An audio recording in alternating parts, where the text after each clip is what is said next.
Good morning to all of you. It's always a joy to come. This is my second visit to St. George. Thankful to be here, to hear the beautiful chanting, the choir, and I even have two deacons. And how many priests can enjoy that kind of a luxury? So thank you to the deacons, Noah and Andrew, for being able to guide me through the liturgy here, because it's almost the same as the way we do it. A couple little minor differences, but it's the same liturgy, the same Orthodox faith, and the same glory that we offer to God. So it's good to be here. Today we read the gospel about the lepers. And it said in the gospel reading today that Jesus saw them. They were crying out, and it says he saw them. What does it mean to see a person? How many times have we been open to someone who is deemed untouchable in our society? So in this gospel that we read today, it says that Jesus saw them. They were at a distance. They were downwind because they weren't allowed to be upwind in case the wind would carry the disease over to the people that were healthy. So they begged for healing. There they were in the outer margins of society. And then we know that something beautiful and amazing happened. Jesus healed them, and he sent them off to the temple to verify the healing from the priest of the temple. They must have been amazed. A healthy person reaching out to an unclean leper. What was Jesus saying to the rest of the world whenever he would touch and deal with the unclean people of the world? What does he want us to see today? What was Jesus saying? What he wants us to see is that their condition, their sickness, their pain should never be accepted as normal or just some bad luck. Jesus, in his compassion, says that the affliction of these lepers, their pain, their disease, and their marginalization from society should never be taken as a standard and normal practice. It is not normal for people to be without food. It is not normal for someone like a leper or anyone suffering from any kind of a contagious disease, for someone who is blind or someone who is deaf, to have to beg on the streets. The outcast who Jesus attended to must be taken seriously by our society. We know that in the Roman Empire, and at least part of the religious establishment of Jesus' day, they followed a caste system. We know that that caste system can manifest itself even today in our society. They allowed people to beg on the streets, somewhat in the same way that we allow people to beg on the streets. The Roman rulers allowed lepers to be ostracized by society, allowed them to beg on the streets and then to die. And they expected their citizens to remain silent in response. Empires, the historians write, all the great empires are never built, nor are they maintained on the basis of compassion. That's what the historians used to say. But Jesus doesn't play by those rules. Jesus doesn't drive by in his car. He doesn't turn up the sound in his headphones when something unpleasant is before him. He doesn't go shopping to escape the pain of other people. He stops. He sees the lepers and he heals them. By healing these men, Jesus takes the first step in revealing the abnormality that has become business as usual. Thus, his compassion is a radical criticism of our society, the society that causes hurt. Though the world may look away, we know that according to our understanding of our faith and the scriptures, whenever there was anyone suffering for whatever reason, Jesus never looked away. And how is it that Jesus sees them and us in our affliction? The scriptures tell us in graphic detail that Jesus would finally enter the hurt and come to embody it himself. He enters the skin of the leper, so to speak. He enters the destitution of people living on the street. He enters the child abandoned by his mother. He enters the innocent victims of war. He takes on all the consequences of the wars in Israel, Gaza, Ukraine, or Russia. He enters the misery and the pain of the 276 schoolgirls abducted by Boko Haram to become their cooks and their sex slaves. Jesus enters into the pain when we suffer and when we are outcast and ostracized, whether we're laid off from our job, sick with cancer or COVID, old and deaf, worn out. He goes all the way into the pain and finally to the cross and absorbs all the evil caused by the violence or neglect of any empire or any society determined to keep its power at any cost. To see as Jesus have us see today comes at a great cost. In order to enter somebody else's pain the way Jesus did, it's not easy. It's more comfortable to step away, to look the other way, to ignore it. So we know that entering the fire of pain of anyone for whatever reason comes at a great price. We are bidden to act, to respond, to reach out, and to help. There is a sense of urgency that can take possession of us.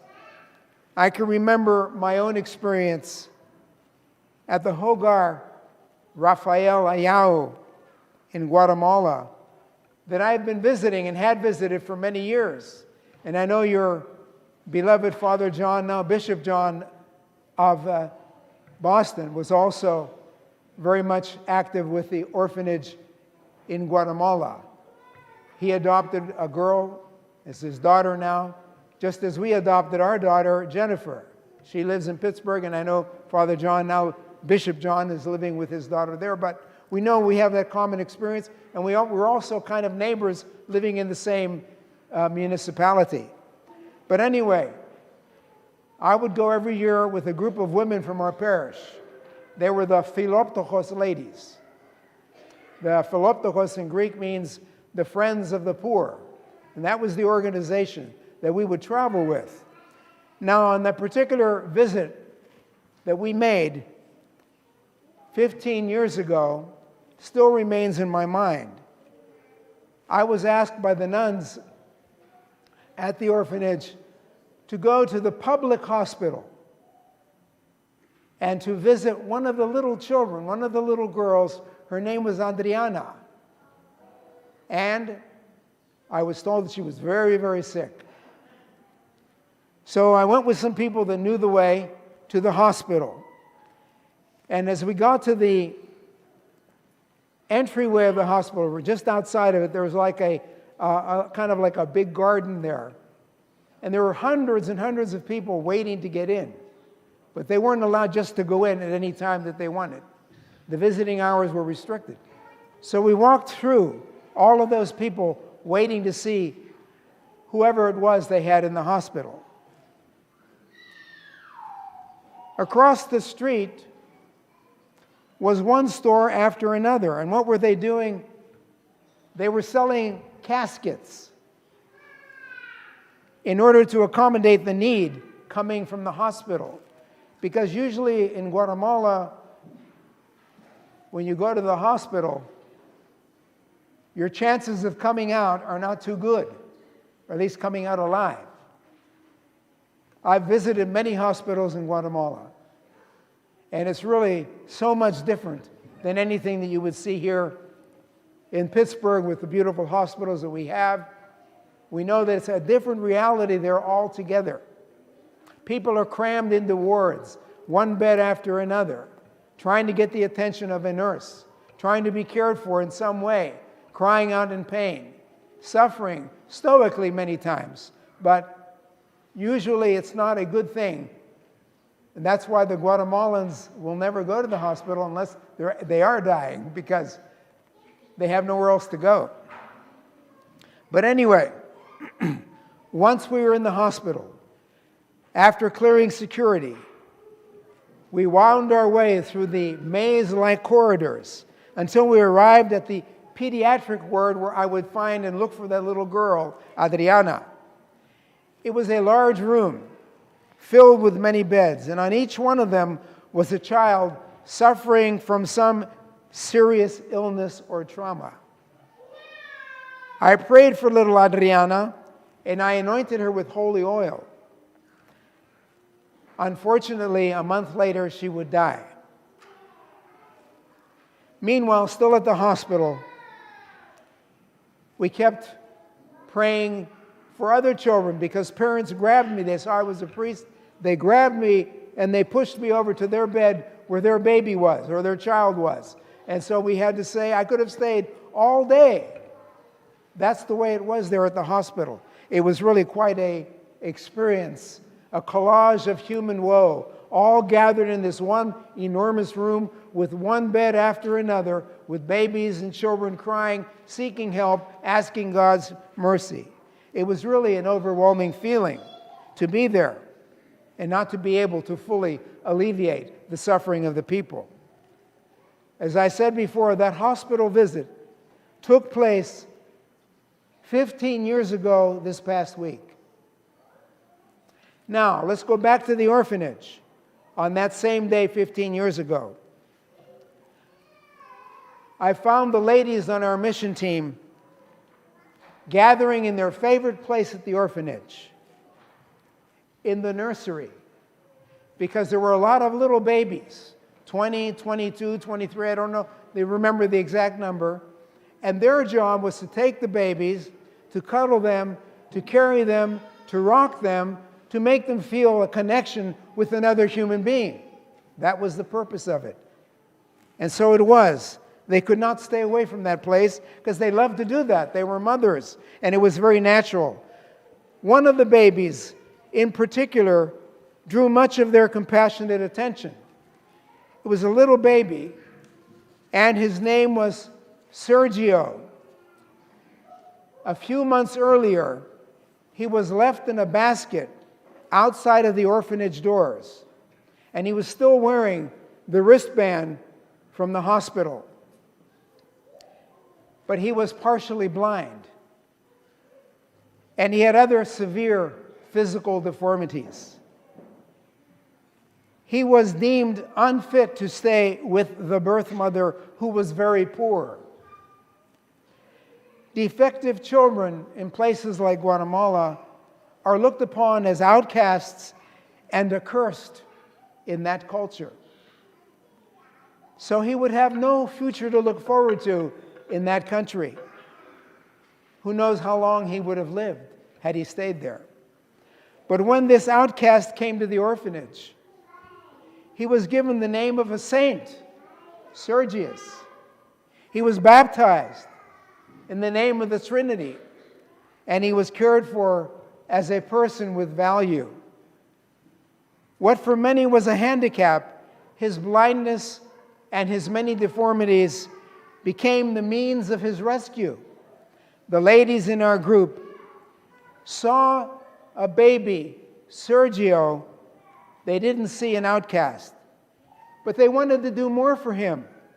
And through various contacts with hospitals here in Pittsburgh, Presbyterian and other places, and with many contacts and phone calls to doctors and emails, they made appointments for him. And after a certain amount of time, they got permission to bring the baby to Pittsburgh. Finally, little Sergio, only a few months old, arrived in Pittsburgh on a Monday. But last week, 15 years ago, and he was carried by the nuns. KDKA News was waiting at the airport. And so if you go back in the files of KDKA, you'll see Sergio being carried by Mother Maria and Mother Agnes, the abbess of the seminary, of the monastery. So after making the rounds of many hospitals and doctors, Sergio's future became a little more hopeful. He was no longer an outcast. He was no longer a throwaway baby. He had become a celebrity. In just those few days, he came out of his shell and he was adopted by our parish. And one family in particular took the full responsibility of caring for him. Now that happened 15 years ago. Let's fast forward to last week at my parish, where I serve when I'm not substituting somewhere. As I was taking off my vestments in the sacristy, I heard a knock at the door. It was Sergio and his guardian. Now, Sergio cannot speak. He doesn't have the capability of making words and so forth.